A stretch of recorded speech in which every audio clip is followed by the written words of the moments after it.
चलिए, बड़ी खबर मिल रही है चमोली से, जहां जोशीमठ में दरार वाली भवनों का जल्द ही कायाकल्प होगा। जोशीमठ के दरार वाले 984 मकान रहने लायक बनेंगे। मकानों की बरसात के बाद रिट्रोफिटिंग की जाएगी। शासन ने कंपनी के चयन की प्रक्रिया भी शुरू कर दी है। विशेष फर्म के चयन के लिए शासन ने कमेटी तैयार की है। सोनू, लगातार हम देख रहे हैं जोशीमठ को लेकर जो सरकार है तमाम प्रयास कर रही है, और अब 984 ऐसे मकान हैं जो बनाए जाएंगे, जो रहने लायक होंगे, लेकिन फिर भी ये काफी नहीं होगा उन लोगों के लिए।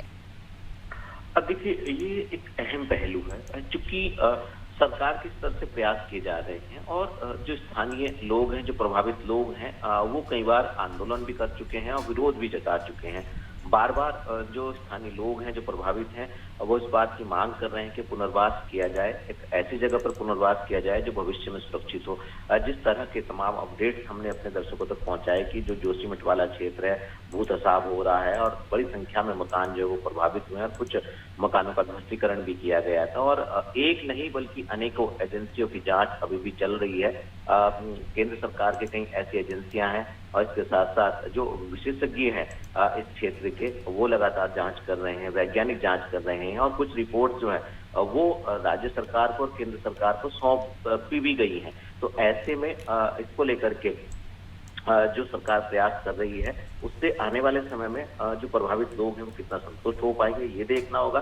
सरकार ये कोशिश कर रही है कि बरसात का जो समय है, इस दौरान मॉनिटरिंग करेगी कि किसी तरीके की का खतरा आने वाले समय में बरसात के दौरान तो इस क्षेत्र में नहीं होने वाला है, और उसके बाद बरसात का समय खत्म होते ही रेट्रोफिटिंग कर जो है इनकी फिर से कायाकल्प की जाएगी और इन मकानों को रहने के लायक बनाया जाएगा। और दूसरी तरफ सरकार, राज्य की सरकार, केंद्र सरकार इनके पुनर्वास के लिए भी एक प्रस्ताव बना करके सौंप चुकी है, ताकि आने वाले समय में अगर यहाँ पर कोई खतरा होता है, रेट्रोफिटिंग से काम नहीं चलेगा, तो केंद्र सरकार के सहयोग से इन सभी लोगों को दूसरे स्थान पर पुनर्वास किया जाएगा, इन सभी प्रभावित लोगों का, ताकि भविष्य में इनको किसी भी तरह की कोई परेशानी का सामना न करना पड़े। अब देखना होगा कि ये मानसून जो सीजन है, इसके बाद जो आपदा प्रबंधन विभाग है, राज्य सरकार है और जो पीएमओ है, वो आखिर इन प्रभावित लोगों के लिए क्या फैसला ले पाएंगे। बिल्कुल देखने वाली बात होगी कि आखिर पीएमओ किस तरह का यहाँ जो फैसला है इसके लेकर लेता है।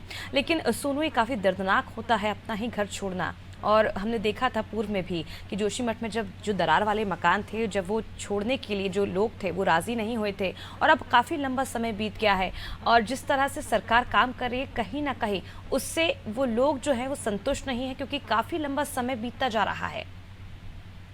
अब देखिए, इसमें कोई दो राय नहीं है कि लोगों ने विरोध किया था, लेकिन सरकार जो वैज्ञानिक हैं, जो विशेषज्ञ हैं, उनकी रिपोर्ट के आधार पर आगे बढ़ रही है, क्योंकि विषम भौगोलिक परिस्थितियां हैं, अधिक ऊंचाई वाला पर्वतीय क्षेत्र है और सीमांत क्षेत्र भी है ये। तो ऐसे में एक दिन में या कम समय में सरकार इस तरीके का सपना कम से कम प्रभावित लोगों को नहीं दिखा सकती है कि कम से कम समय में इनका पुनर्वास कर दिया जाएगा या इन मकानों की कायाकल्प कर दी जाएगी या इनमें रेट्रोफिटिंग हो जाएगी, क्योंकि जो रिपोर्ट्स अभी तक तैयार की गई है उनके आंकलन करने के बाद ही सरकार कदम उठा रही है। आपदा प्रबंधन विभाग के जो अधिकारी हैं वो लगातार मॉनिटरिंग कर रहे हैं, और बारिश के दौरान अगर इस क्षेत्र को ज्यादा नुकसान नहीं होता तब ये कदम उठाया जाएगा। किस तरह से जो है राज्य सरकार, आपदा प्रबंधन विभाग जो है वो इनकी रेट्रोफिटिंग करेगा, और क्या उसके बाद कोई खतरा नहीं होगा, ये देखना होगा। और यदि खतरा होता है तो जिस तरह से केंद्र सरकार से भी आर्थिक सहयोग की मांग राज्य सरकार ने की है, उसी फॉर्मूले के लिहाज से, उसी प्रस्ताव पर आगे बढ़ते हुए राज्य सरकार इनका पुनर्वास करेगी, ताकि आने वाले समय में इन पर किसी भी तरीके का कोई खतरा ना हो, जिससे प्रभावित है पूरी तरह से सुरक्षित रहे। बिल्कुल, जिस तरह से हमने देखा था पूर्व में जोशीमठ में इमारतों में दरार आने की घटनाएं जो हैं वो बड़ी थी, कई घरों में दरारें देखी गई थी। उसके बाद उन परिवारों को सुरक्षित जगह पर पहुंचाया गया था। तो तभी से ये मांग की जा रही थी कि जल्द ही उन्हें उनका घर वापस मिले, उस जगह पे वे वापस रह पाए, और जो उनका दर्द है वो काफ़ी ज़्यादा था, जिसके चलते वो अपना घर भी छोड़ने को तैयार नहीं थे। लेकिन प्रशासन की समझाइश के बाद वे तैयार हुए थे और उन्हें सुरक्षित जगह पर पहुंचाया गया था। और बीच में हमने देखा था किस तरह से सरकार को लेकर जो है वो विरोध भी किया गया था कहीं ना कहीं। और अब ये कहा जा रहा है कि जोशीमठ में जो दरार वाले भवन थे उसका जल्द से जल्द कायाकल्प किया जाएगा। 984 मकान जो है अब वो रहने लायक बन जाएंगे। तो कहीं ना कहीं जोशीमठ वासियों के लिए एक बड़ी राहत की खबर है सरकार की ओर से। बहुत बहुत शुक्रिया सोनू तमाम जानकारी के लिए।